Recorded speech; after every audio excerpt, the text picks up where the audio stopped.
many of the things we believe we know, the Cabildo, that white building standing at one end of Mayo Square, we Argentinian citizens have seen so many times in postcards and history books, hides much more than what it shows and has a story to tell. This building is one of the few constructions from the 18th century still standing in Buenos Aires. Inside Argentinian memory, it will always be linked to the events stirring in the days of May 1810, which years later led to the country's independence, but by then the building was already half a century old. The Cabildo, as a typical Spanish institution, was made up by a group of collegiate members who would perform administrative, legislative, judicial, police, and military functions. For a city in the new colonies to be considered as such, it should have a Cabildo. Therefore, when he founded the city of Trinidad y Puerto de Santa María de Buenos Aires, Juan de Garay provided a space for this unit in 1580. However, the construction works did not finish until 1751. The administration of the city would be carried out inside the building, and it was in one of its sessions known as Open Cabildos that in 1810 the first assembly was named and the Cabildo went beyond its regular functions. But after those historical days, the building continued operating as a judicial and criminal center. In 1880, it housed the National Court of Justice. The changes introduced in Penal Code in 1886 altered its functions, and the functions of the Cabildo were finally ceased. As we came close to the access gate through the outdoor gallery for our archers, we thought we would see something we already knew after having seen this building so many times, but we will be surprised more than once.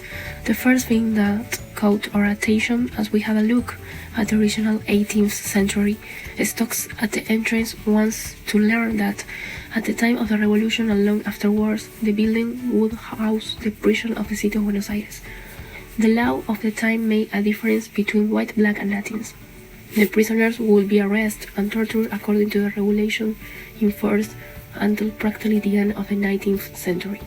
In those days, the aim was not to separate a dangerous element from the rest of the city in order to re-educate them, but to give a terrible and evident example to the rest of the population, as a fear for those who might be planning to commit crimes in the future.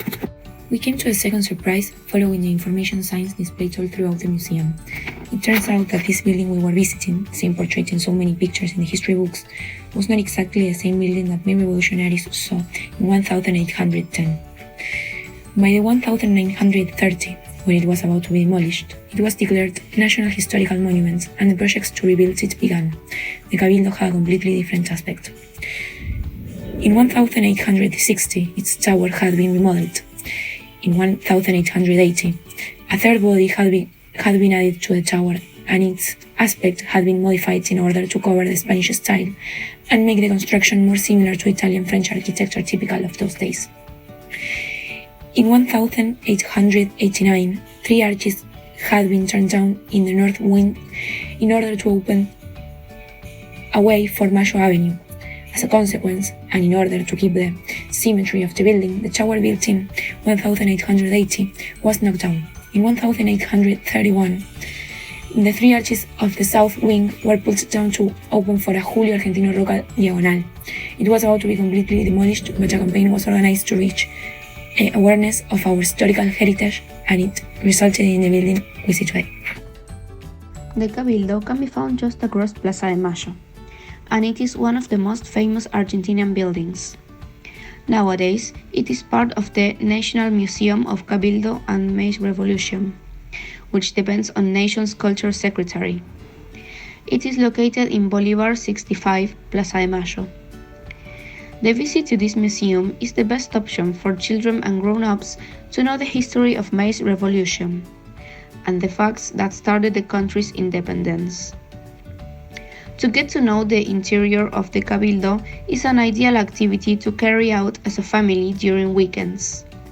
In the different rooms, documents, furniture, weapons, maps, and other testimonies of the historical process of May's Week are displayed for visitors to contemplate.